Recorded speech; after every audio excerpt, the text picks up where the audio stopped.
You know what happens every third Wednesday. We're in Greenpoint. We're at the producer artist meetup with my boy Max right there. Right there. I feel like I'm gonna ask people about vulnerability.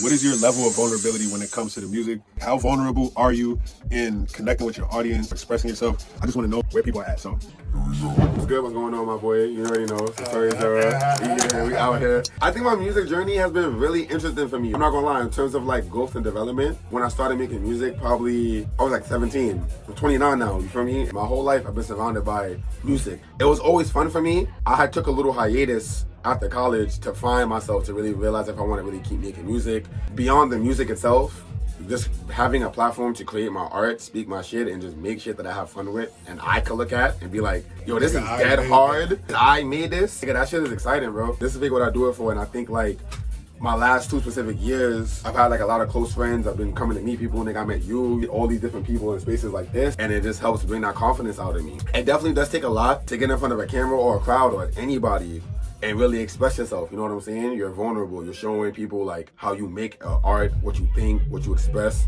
all these different things and ideas, you know, you're letting on the platter to people you don't know. But the thing that makes it fruitful for me personally is like seeing the result of it. Not only when I make some shit, I like it and I think it's hard, but other people kind of hear it and they see what I'm going for. My name is Jasmine. My artist name is Jasmine without the I. Right now, I'm kind of finding myself. I think I'm being more vulnerable now that I've created that second Instagram account of mine. I don't have to please a big audience. I can just kind of do what I've always wanted to do. When I got scouted, became a model, grew that Instagram platform, I thought that those people would care about my music, and those are actually my least liked and shared videos. And basically overnight I grew like 200 followers on my music page, which was really cool. I'm like, that's more than the kind of the amount I was getting on my main page with all those. I was like, let me separate that, let me grow a new audience, and it's really working out. My name's Mo Day. Vulnerability wise, I'm not nearly as vulnerable as I should be in my creative process. I can make easier when it's not relating to me, because if it is, then everything just comes out like just a vomit on the fucking page. So if I'm still in it, or if it's like, if I have a lot of feelings associated with it, generally it's actually not the best art. I love putting like friends in my music, or scenarios that like I'll never be in, but like you kind of romanticize. That's a huge part of my music. It's just a lot of like narrative driven things that I haven't actually gone through. If it's really shit that I've gone through and I have released it, it's probably not as built out. I have one song out that I wrote like forever ago. I released it like 8 years ago. It's just like me, and I used like a guitar sample and put a phaser on it. That's about how I felt like I was missing out on my life. I was 18 years old. I think I've always wanted to like weave things together. I never realized why being vulnerable was a problem, but it's always been a problem in my art. Like I've never made the best art when I was the most vulnerable, ironically. My name is Tennessee May. I am on the cutting edge of vulnerability in my creative process. It's not like a choice really, it's more just like what comes out, and then we all have to deal with whatever comes out. And that's another level of vulnerability, taking the soul outpouring and being like, here it is, everyone. My name is Brandon Taylor. I'm also known by Yes Brandon. When people first saw me dance, they'd be like, yes. I feel like whenever I'm writing, because right now my music is still in the writing stage, I have my whole first album written out and it all came from my heart. Like I definitely wrote it when I felt it, when it came to my head. I think that my vulnerability lies in whenever I write something, I trust it. There's not much changing that I do. I make sure that whatever I put on the paper is usually from really came from my dome or came from my heart. As it comes out, I'm very open to whoever my fans become, like them being very open about how they like the music or if they don't like the music. Yeah. I'm very vulnerable to as a dancer, you know, sometimes you can hide behind the lines, you can hide behind everything, but when it comes to singing and acting, it's a different kind of vulnerability that you have to have. I think that they're all beautiful things, but when you're able to, as a human being, grasp all the singing, the dancing, the acting, the modeling, you can do all those things, you have opened up a different realm of who you are, and you've become so open to vulnerability because you're like, okay, I like the way that I look, I like the way that I dance, I also kind of have a voice, and I can kind of act. and I can model. Like when you're all those entities and you have grounded yourself in all those things, people really can't tell you much. My name is Gabriel. As an engineer, I like to get like fairly personal with artists. I'll really see what emotion they're trying to captivate, and I'll try to draw that out of them. I can get very vulnerable with clients, but I would say more so, especially like with my own music, I'll talk about very personal stuff. I try to put as much of my own emotion into it as possible. Like I don't believe in making songs just to like put bullshit out. Like I want to really have it mean something to me when I write stuff. I would say I get very vulnerable when I write things, and I write the best music that I've ever written when I'm in that kind of like emotional state, you know? That's a very important part of music to me.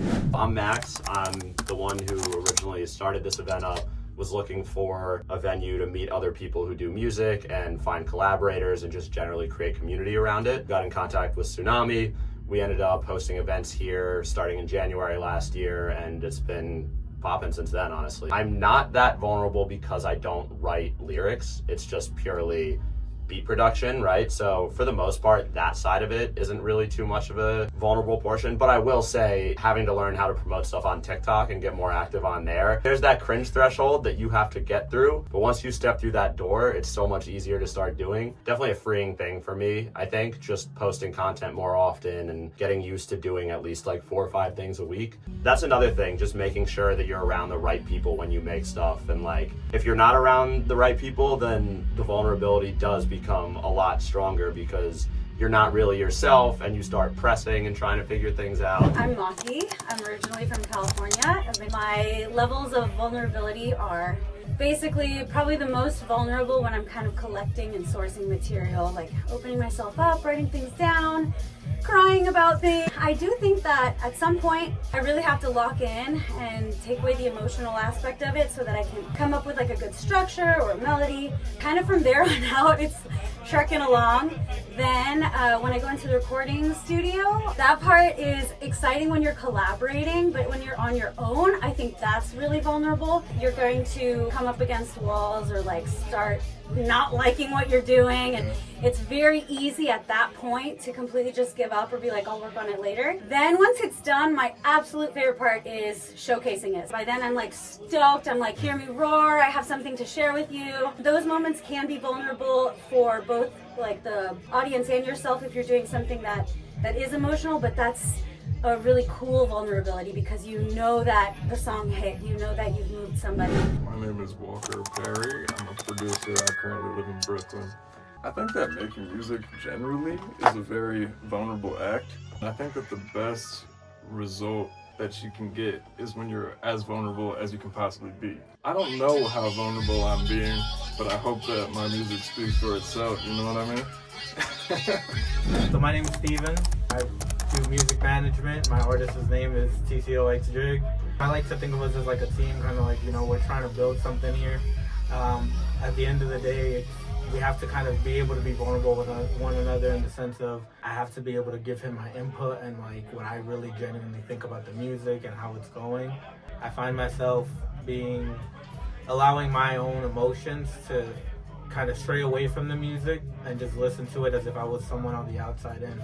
You know, that's one of my friends, so you're gonna think about it like, oh, this is the best song ever, right? You wanna hype up your homeboy, but you kinda have to detach yourself a little bit. My name is Ricky, my artist name is Vicky Bang. I think right now I'm vulnerable in a different way than the way I used to be. I used to write like a lot of indie music, which meant the lyrics was very much just about my heartbreak, my life, and everything that's going on, and it's like very long, deep lyrics.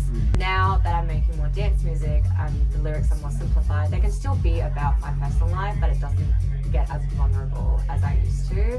The vulnerability, I think, comes more from, you know, just coming to something like this and showing my tracks, because I'm quite new to producing. I started in like November, so it's just like, oh my god, like, is it good? I'm not sure. I've never like released anything on my own. So, you know, being able to like show people and kind of get that affirmation validation has been amazing. Patrick. Primary reason why I'm writing, well, I never really expected to write electronic music. It's just something I grew up on. It just helped me get through the hard times as a kid. Put on my headphones and listen to like Armin van Buuren and Above and Beyond and trance music. But now I make house music and melodic techno. I'm dropping a song on Friday called Hot.